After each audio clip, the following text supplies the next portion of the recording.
It was only a matter of time before indie developers from around the world aimed to capitalize on gamers' newfound interest in playing everyday card games within a video game.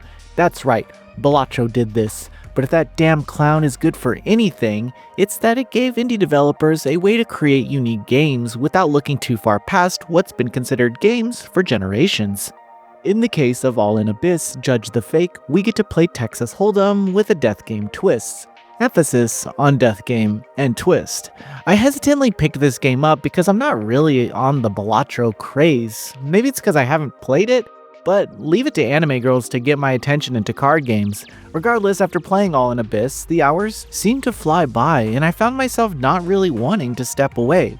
Now, there are some elements to consider before fully immersing yourself in this dark game of cards, so let's get into that.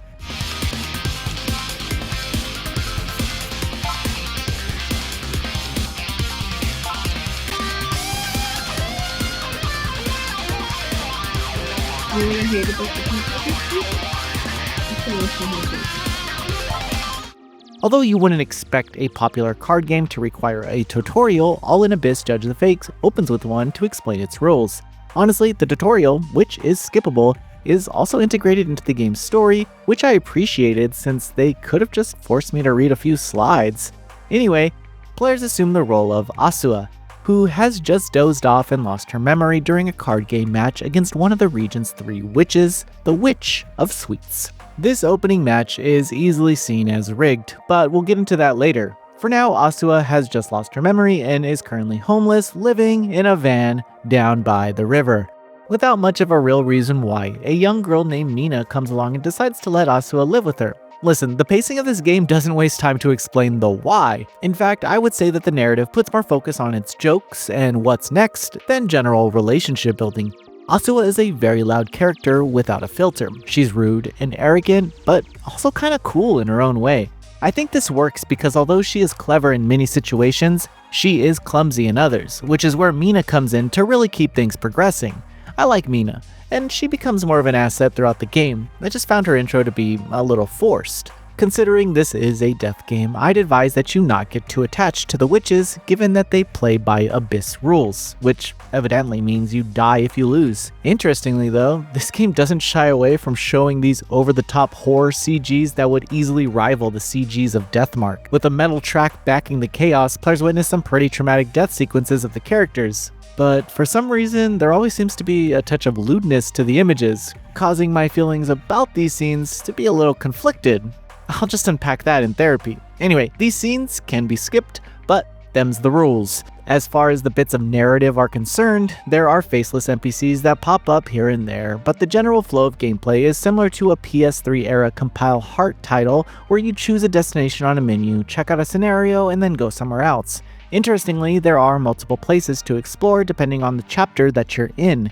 This does alleviate exhaustion from the player's standpoint when visiting places multiple times, which is required given the nature of the visual novel portions of the game that take place between matches. When it comes to gameplay, there are a few ways that take shape in All in Abyss. For starters, it's kind of an investigation game where you gather clues around town about how the witches are so good at their game. Obviously, they're cheating, but how? Each chapter will have you investigating a witch, buying items, delivering those items, and saving some items to then use in your final match against the witch. There are also multiple segments where you can figure out how the witch is lying through some simple dialogue prompts, but you can't really lose during these portions, so I wouldn't even consider it a gameplay system, other than it does a decent job of splitting up the visual novel and item collecting portions. Now, onto the real meat of this game, Texas Hold'em. During gameplay, you can face off and gamble against random citizens or participate in back-to-back Royale matches for extra funds. The money can then be used to buy items, which is cool I guess, but the prices of the items are a little off. Considering you can find yourself with more money than you can spend at times, I just found them to be a little cheap or oddly priced. Some items can be used during matches against the witches, which adds a bit of puzzle aspects to the matches, but it's all relatively straightforward. When it comes to the Texas Hold'em matches, players draw 2 cards, call or bet, 3 cards are placed on the table with 2 more rounds of bets and calls along with a couple extra cards on the table till the players put their cards on the table and see who's the winner. For those unaware, the game is very similar to poker, but the idea is to match the cards in your hand with the cards on the table. It's a fun game, but the AI can be a little telling at times about whether they're bluffing or not. Regardless, I wouldn't play this if you are in it for the Texas Hold'em only, given that some aspects of the game make it a little more interesting and not so traditional. During a turn, you can utilize skills that stop a competitor from folding a bad hand or raise the points you gain from a win. It's a fun way to make the game more interesting, and can even make things go a little faster in the event you have a decent hand and just go all in, which will increase your multiplier to the max, allowing you to put it all on the line for all the points. The presentation of all this, again, is a little messy in a chaotic kind of way, but I think it matches the tension you're supposed to feel during these matches. If you fail, you can retry the match or load from an autosave, but I actually suggest losing at least once to the witches in their final phase so you can see Asua's unique death CG. The presentation overall is decent, with each character having a nice illustration. There doesn't seem to be any cohesive design for the cast though. Mina stands out prominently as she doesn't have enough facial expressions to match her range of moods during dialogue. There's no voiceover here, but during matches some lines are voiced and the music is okay, if not forgettable.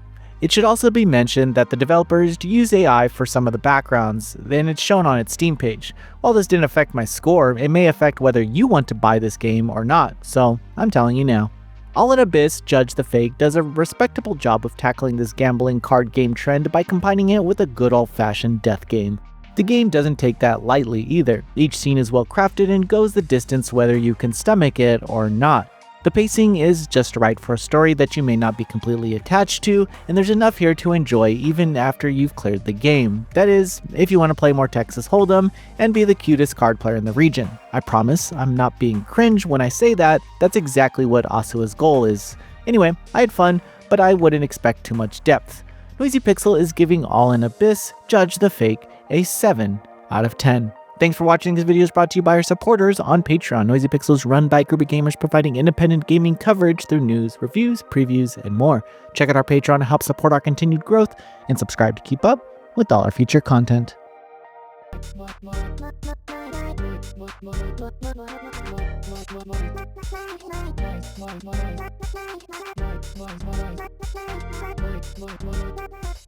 Noisy Pixel.